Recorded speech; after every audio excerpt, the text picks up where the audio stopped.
हाय,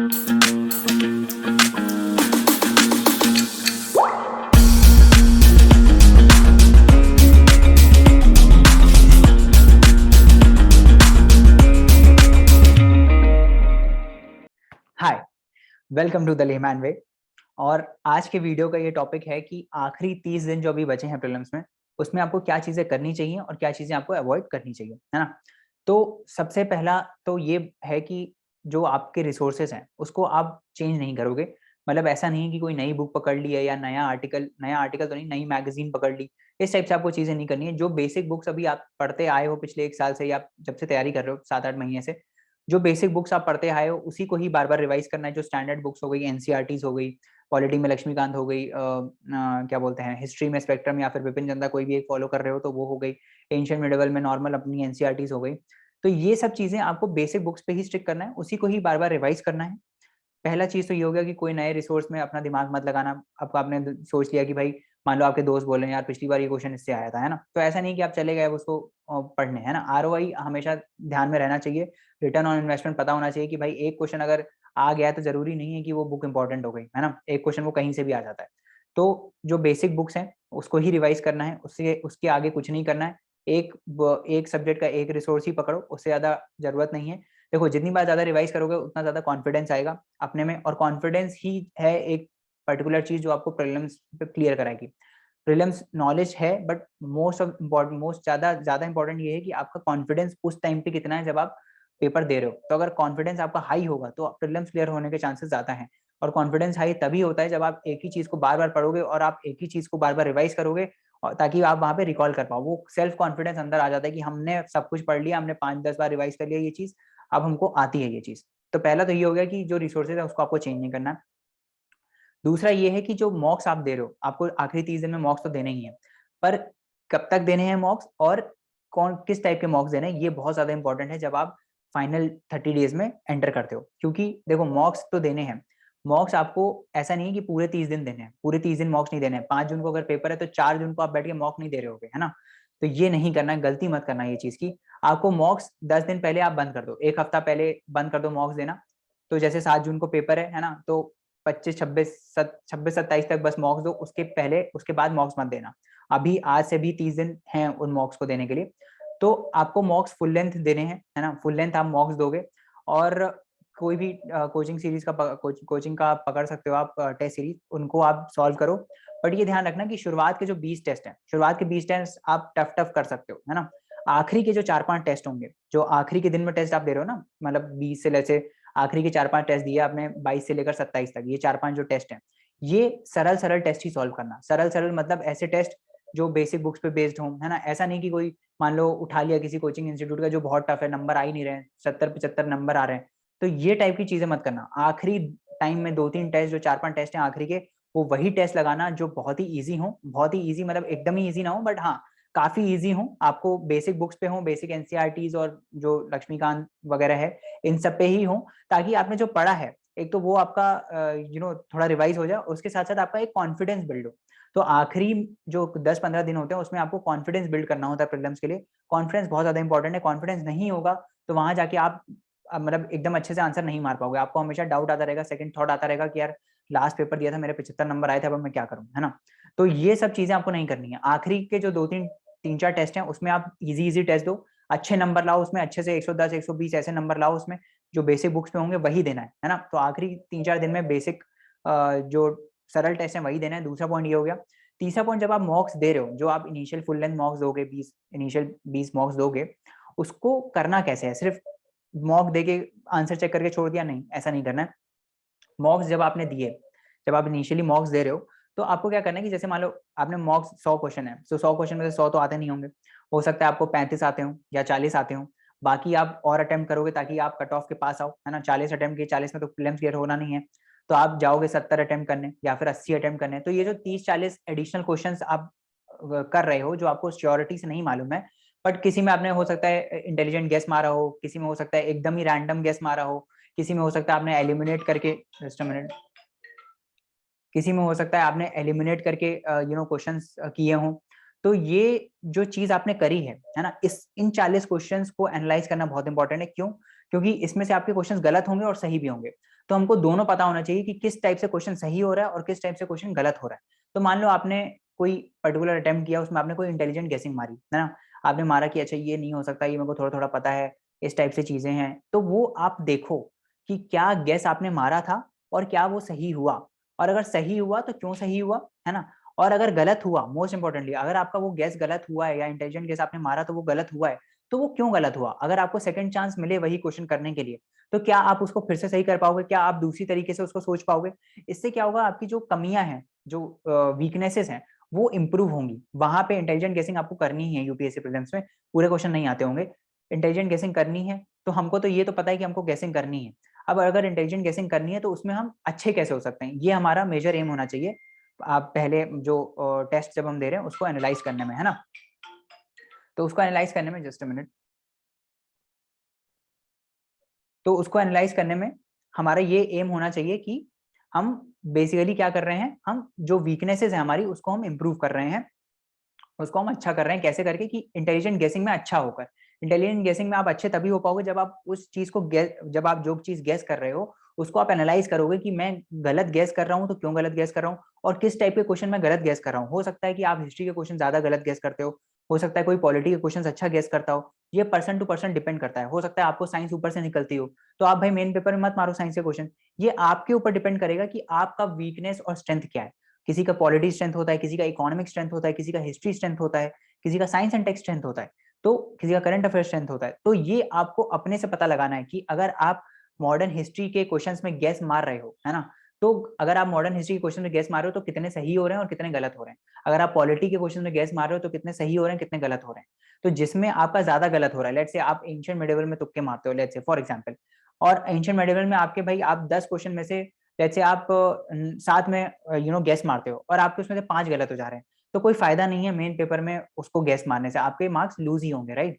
तो ये सब चीजें आपको मॉक्स देके ही एनालाइज होंगी। ये आप कैटेगरी वाइज एनालाइज करना कि किस टाइप के क्वेश्चंस, किस सब्जेक्ट के क्वेश्चन मैं ज्यादा अच्छे से गैस कर पाता हूँ, और अगर गैस कर पाता हूँ तो क्यों अच्छे से गैस कर पाता हूँ, क्या मैं सोचता हूँ वो गैस करते टाइम कि मैं सही मार पा रहा हूँ, और अगर गलत कर रहा हूँ, अगर मैं किसी चीज के क्वेश्चन गलत कर रहा हूँ तो मैं क्यों गलत कर रहा हूँ उस चीज के क्वेश्चन, या फिर अगर मैं कैसे उसको इंप्रूव कर सकता हूँ। ये चीज आपको में जब आप फुल लेंथ के मॉक्स दे रहे हो उसमें एनालाइज करनी है, ठीक है। देखो कुछ कुछ लोगों का ये डाउट होता है कि सर हम जब फुल लेंथ के टेस्ट दे रहे हैं तो क्या हम पीछे जो आंसर्स हैं उसको हम रटना स्टार्ट कर दें।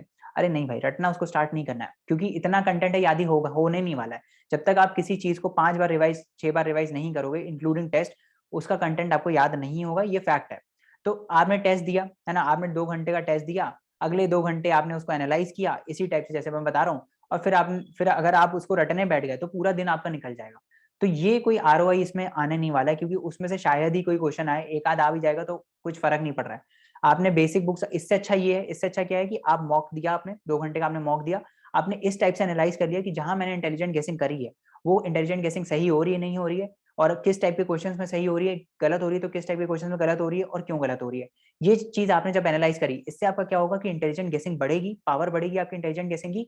और फिर ऐसा नहीं कि पीछे के आंसर्स रटने बैठ जाने, ऐसा नहीं करना है, मत रटना उस आंसर्स को, क्योंकि आप बेसिक बुक्स आप ही अपने रिवाइज करो। इससे अच्छा है कि आप बेसिक बुक्स रिवाइज करो, पीछे जो आंसर्स हैं उसको लिखे रहने दो, कोई दिक्कत नहीं है, बेसिक बुक्स आप रिवाइज करो।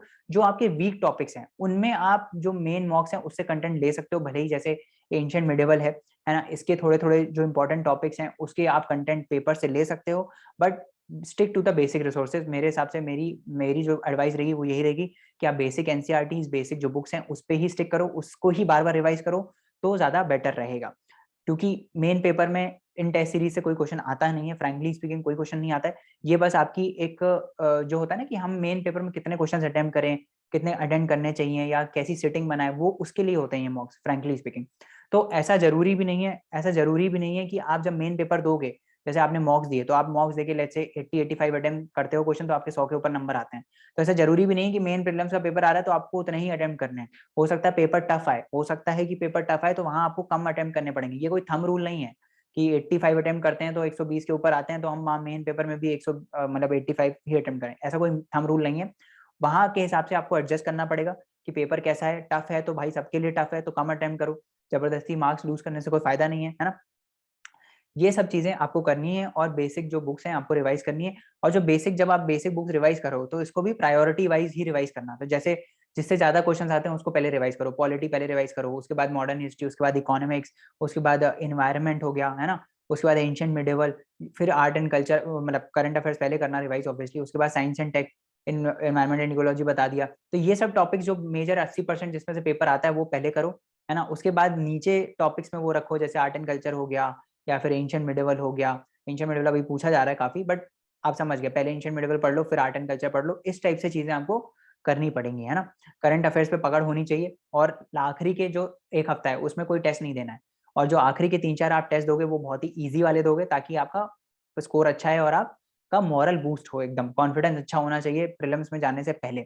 और जो आखिरी 7 दिन है, आखिरी 7 दिन में जो आपने किया हुआ है पहले उसी को ही थोड़ा थोड़ा थोड़ा रिवाइज करो, बेसिक बुक्स थोड़ा थोड़ा एक बार गो थ्रू कर लो बेसिक बुक से। जो मॉक्स दिए हैं, जो आपने गलतियां लिखी हैं मॉक्स में से, जो आप मॉक्स दे रहे हो तो उसमें आप एनालाइज करोगे कि भाई इंटेलिजेंट गेसिंग में क्या प्रॉब्लम है या क्या हो रहा है। जैसे फॉर एग्जाम्पल मैं आपको देता हूँ, एमपी लैट्स के ऊपर क्वेश्चन आया था जब पिछले प्रीवियस ईयर्स में। तो एमपी लैट्स पे जब वो क्वेश्चन था तो उसमें बेसिक स्टेटमेंट्स होती, करंट अफेयर से क्वेश्चन था कि भाई जो फंड है वो कैरी फॉरवर्ड होता है अगर यूज नहीं हुआ। 2 स्टेटमेंट सबको पता थी, मेंबर ऑफ पार्लियामेंट को मिलता है ना, वो अपने डिस्ट्रिक्ट में डेवलपमेंट करा सकता है, ये सब सबको पता रहता है। एक स्टेटमेंट था कि भाई उसका सोशल ऑडिट होता है, 10% जो होता है उसका सोशल ऑडिट होता है। ये जनरली लोगों को नहीं पता है कि सोशल ऑडिट होता है, क्योंकि इतने डीप में कोई नहीं पढ़ता है। अब आप ये देखो कि भाई अब आपको ये इसमें इंटेलिजेंट गेसिंग कैसे कर सकते थे कि भाई गवर्नमेंट की स्कीम है, पब्लिक का पैसा है, पब्लिक का पैसा लग रहा है डेवलपमेंट में पब्लिक के लिए ही, तो ऑडिट तो हो गई। अगर ऑडिट नहीं होगा तो क्या होगा, कंपनीज का अगर ऑडिट बंद हो जाए तो क्या होगा, कंपनीज का ऑडिट बंद हो जाए तो क्या होने वाला है, बेसिकली करप्शन बढ़ जाएगा। ऐसे ही गवर्नमेंट में भी करप्शन बढ़ जाएगा अगर स्कीम का ऑडिट नहीं होगा। ग्राम सभा भी एमजी नरेगा को सोशल ऑडिट करती है। तो ये मतलब टेंडेंसी ये दिमाग में आ जाती है कि ये सही होना चाहिए, ये चीज सही होनी चाहिए। अब 10% सोशल ऑडिट हो रहा है कि 90% हो रहा है, ये हम नहीं बता सकते बिना पढ़े। और फ्रैंकली स्पीकिंग इन फैक्ट्स के ऊपर क्वेश्चन पूछा नहीं जाता है। उनका मकसद ये रहता है यूपीएससी का, ये पूछना कि आपका वो वे ऑफ डेवलपमेंट जो थिंकिंग है वो सही है कि नहीं, आप ये सोच पा रहे हो कि नहीं कि भाई सोशल ऑडिट इंपॉर्टेंट है किसी गवर्नमेंट स्कीम के लिए कि नहीं है। 10% हो रहा है या 20% हो रहा है इससे मतलब नहीं है ना। तो जनरली टेंडेंसी ये रहती है कि आपको सही मारोगे। तो इस टाइप से चीजें आपको एनालाइज करनी है जब मॉक दे रहे हो तब भी, है ना। तो इस टाइप से चीजें आप करोगे अगर, तो आई गेस यूपीएससी प्रीलिम्स आपका अच्छे से क्लियर हो जाएगा। एंड कॉन्फिडेंस हमेशा रखना, अपने ऊपर फेथ हमेशा रखना, जो आपने पढ़ाई करी है वो उसी में से ही क्वेश्चन आएगा। ये हमेशा सोच के जाना कि जो मैंने पढ़ा है उसी में से ही पेपर आएगा। स्पेशली जो आखिरी 30 दिन होते हैं ना, इसमें तो ऐसे ही सोचना कि जहां से हमने पढ़ा है वहीं से ही पेपर आने वाला है, और कहीं से पेपर नहीं आएगा, और मैं इसको क्लियर करूंगा ही करूंगा। अपने में फेथ बिलीफ होना बहुत ज्यादा इंपॉर्टेंट है, और इसी से ही कॉन्फिडेंस खुद में आता है। और आखिरी में जब आप इजी इजी चीजें करोगे ना, इजी इजी मॉक सॉल्व करोगे तो कॉन्फिडेंस बढ़ जाएगा। फाइनल पेपर में देखो क्या होना है, ऐसा नहीं है कि आप आखिरी के 5 जो टेस्ट है वो अगर टफ सॉल्व कर दिया तो उसमें से कोई क्वेश्चन आ जाएगा और अब वहां का सिलेक्शन हो जाएगा, ऐसा कुछ नहीं होना है। तो अच्छा यही है, मेन स्मार्ट वर्क यही है कि आप आखिरी के जो टेस्ट हैं वो इजी दो, ताकि आपका कॉन्फिडेंस बढ़े। बेसिक बुक्स को रिवाइज करो, खत्म। वहां पे जिस जो होना है वो तो होकर होएगा ही, है ना। वहां पे उसके आपको टेंशन नहीं लेना, आपको बस ये देखना है कि वहां पे जाके आप अपना 100% एफर्ट्स दे पा रहे हो कि नहीं, प्रीलिम्स के पेपर में आप अपना 100% डाल पा रहे हो कि नहीं, दैट मैटर्स। अगर आपने 100% डाला तो सेटिस्फाइड रहो अपने आप से कि भाई मैं इससे ज्यादा नहीं कर सकता था, मैंने 100% दिया है। अगर नहीं होता है, I will attempt next time, I will do it next time, but I have given my 100% this time, and I will give my 110% next time also. ठीक है। तो इस टाइप से ऑप्टिमिस्टिक रहना, और मेरा होकर रहेगा ये सोचना है हमेशा कि भाई मेरा ही होगा, मेरे को ही सब कुछ आता है, जो मैंने पढ़ा है उसी में से ही पेपर आएगा। और ऐसा होता भी है, मतलब आप अगर सोचोगे ना तो मैनिफेस्ट भी होता है। तो ये सब चीजें अगर आप करते हो तो आई गेस प्रीलिम्स का पेपर आपका क्लियर हो जाएगा। और आखिरी 30 दिन में इस टाइप से अगर आप फॉलो करते हो तो आई गेस प्रीलिम्स क्लियर करना कोई बहुत ज्यादा टेढ़ी खीर नहीं है, but definitely it is tough, it is the toughest stage of the exam. इसके साथ साथ जो सी सेट का पार्ट है वो भी आपको, अगर आप सी सेट में वीक हो तो वो भी आप कर सकते हो। हमने एक डेली डोज स्टार्ट किया है सी सेट का, इसी को फोकस में रखते हुए, जिसमें हम 2 क्वेश्चन रोज के डिस्कस करते हैं। तो उसमें उसको भी आप देखते रहो, थोड़ा टच टच बना रहेगा क्वेश्चन से, है ना, उसको भी देखते रहो। और हमारा जो कोर्स चल रहा है, जो एक मास्टर सी सेट का भी कोर्स है 7 डेज में, उसमें हम आपको मास्टर करा रहे हैं सी सेट, वो भी आप ज्वाइन कर सकते हैं, बहुत ही चीपली अवेलेबल है। वो भी आप ज्वाइन कर सकते हैं। और अगर आपको बहुत ही ज्यादा दिक्कत है सी सेट में तो आप हमारा फाउंडेशन बैच भी ज्वाइन कर सकते हैं, जिसमें हम एकदम ही बेसिक से पढ़ाते हैं। तो वो भी आप ज्वाइन कर सकते हैं और चेकआउट कर सकते हैं। वेबसाइट का नाम है www.thelaymanway.com। बहुत सारे फ्री रिसोर्सेज वहाँ पड़े हुए हैं, तो please go and check those free resources out. Economics का चैलेंज भी आप ज्वाइन कर सकते हैं, जिसमें हम इकोनॉमिक्स आपके जो बेसिक मैक्रो इकोनॉमिक्स के कंसेप्ट हैं वो हम आपको मास्टर करा रहे हैं 7 डेज में। So please go and check these things out, है ना, और जो बताया है उसको फॉलो करो। मिलते हैं अगले लेक्चर में, अगले वीडियो में। Thank you so much, bye bye and take care.